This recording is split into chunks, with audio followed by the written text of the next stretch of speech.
नमस्कार दोस्तों, welcome to Tyre Automotive India. जो आज की वीडियो है ये है जो अपने गवर्नमेंट ऑफ इंडिया ने नई ईवी पॉलिसी निकाली है उसके रिगार्डिंग। क्या वो पॉलिसी है, किस लिए वो पॉलिसी बनाई गई है, उसकी डिटेल्स और कुछ सच्चाई इस पॉलिसी के पीछे जो कि आपको कोई बताएगा नहीं या फिर कोई भी उनको शायद पता भी ना हो। तो आइए स्टार्ट करते हैं। अभी ये फरवरी 2024 है जब वीडियो बन रही है। तो आपकी गवर्नमेंट ऑफ इंडिया ने नई पॉलिसी निकाली है to make India manufacturing hub for electric vehicles या फिर जिसको हम कहते हैं ईवीज़। इसके लिए काफ़ी सालों से पॉलिसियाँ अलग अलग चल रही थी, लेकिन कह सकते हैं कि सारी कंपनी जैसे जो इंडियन लॉज है उसके मुताबिक अडेप्ट कर रही थी। लेकिन आप में से अगर किसी को पता हो तो किसी जो सबसे बड़ी इस काम के अंदर कंपनी है उसने क्लियरली हमारे पीएम को मना कर दिया था जो हमारी टर्म्स एंड कंडीशन थी इंडिया की। तो जस्ट जनरल इलेक्शन से पहले ये पॉलिसी आई है और ये पॉलिसी अगर किसी को बेनिफिट करेगी तो वो सिर्फ एक और एक ब्रांड है, दैट इज़ टेस्ला।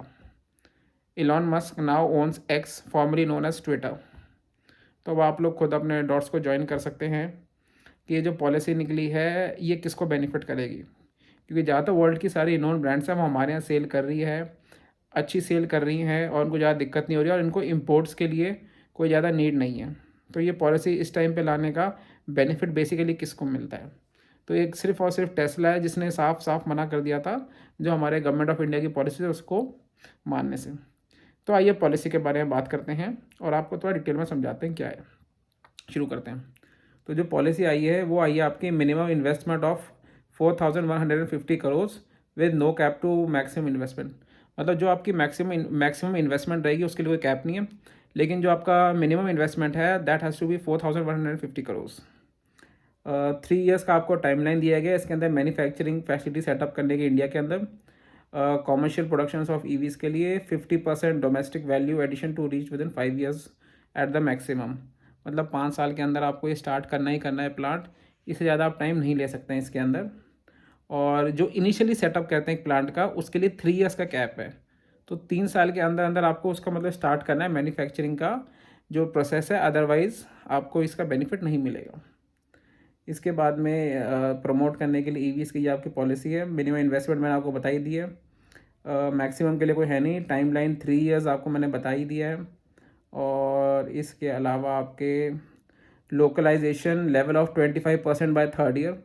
मतलब जो आपके प्रोडक्ट बन रहा है उसके लिए जो लोकलाइजेशन है, मतलब हमारे इंडिया के अंदर मैन्युफैक्चरिंग सामान है उसके लिए उन्होंने रखा है localisation of 25% by the 3rd year and 50% by the 5th year will be achieved. मतलब कि जो मैन्युफैक्चरिंग होगी पार्ट्स के लिए नहीं बात कर रहा, जो आपकी गाड़ी बन रही है उसकी लोकलाइजेशन जो मैन्युफैक्चरिंग की है, मतलब इम्पोर्ट्स नहीं, इंडिया के अंदर जो बनेगी उसके लिए 3rd ईयर तक के लिए 25% है और 5th ईयर के लिए मतलब 50%। मतलब अगर जैसे 100 गाड़ियाँ बन रही हैं तो 50 गाड़ियाँ इंडिया के अंदर बननी चाहिए, बाहर से आप उनको इम्पोर्ट नहीं कर सकते। आप इसको ढंग से समझिए कि जो आपका इम्पोर्ट करने के लिए भी दिया है उसके बारे में बताता हूँ कि इतने का आप इम्पोर्ट कर सकते हैं, उसकी मैं आपको बता देता हूँ। The customs duty of 15% would be applicable on the vehicle of minimum CIF value of $35,000 and for a total period of 5 years subject to manufacturing setting of manufacturing facility in India। तो मतलब कि ये जो policy है basically जो आपकी price है गाड़ी की वो होनी चाहिए आपकी अपने $35,000 मिनिमम। मतलब कि इससे कम की जो गाड़ी है उनके ऊपर जो ये वाला आपका कैप है वो लागू नहीं होगा। तो काफ़ी लोगों से सस्ती गाड़ियाँ हो जाएंगी। तो कैप जो रखी हुई है $35,000 मिनिमम है, जो इम्पोर्ट की कैप रखी हुई है उसके लिए। उसके अलावा the duty foregone on the total value of EV would be import investment of 4,084 crore. इसका मतलब है कि आपकी जो ड्यूटी है वो अगर चली जाएगी, अगर जो आपके अपने क्या नाम है ये रहते हैं अपने इन्वेस्टमेंट में होती है 6,484 करोड़ की रहती है, which average for a maximum of 40,000 EVs at the rate of not more than 8,000 per year would be permissible to be investment in the USD 800 million और मोर। तो ये आपका रहेगा। इसके बाद में the bank guarantee will be invoked in case of non achievement of DVA and minimum investment criteria defined. तो आपकी जो बैंक गारंटी है वो गवर्नमेंट फोरफिट कर लेगी अगर जो ये टर्म्स एंड कंडीशंस रखी गई हैं इसको फॉलो नहीं करती है।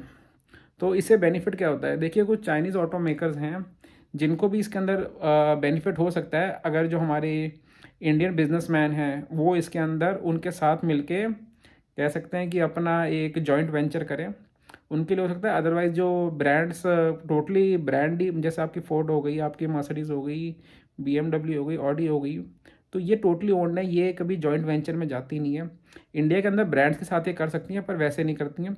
और ब्रांड ब्रांड जॉइंट वेंचर मतलब कि मान लीजिए आप फोर्ड मारुति के साथ करती है या मारुति ह्यूंडई के साथ करती है, तो company to company joint venture है, इसके अंदर भी उनको बेनिफिट मिल सकता है। लेकिन जो अपने चाइनीज़ ऑटो मेकर्स हैं या कुछ बाकी और देशों के ऑटो मेकर्स हैं जो इंडिया में आना चाहते हैं, उनके लिए थोड़ा सा इसके अंदर बेनिफिट हो सकता है कि क्योंकि इम्पोर्ट व्हीकल कर सकते हैं, अपने प्रीमियम कार्स को वो ला सकते हैं या एसयूवीज़ को ला सकते हैं, तो उनको इस चीज़ का एक थोड़ा बेनिफिट आपका हो सकता है।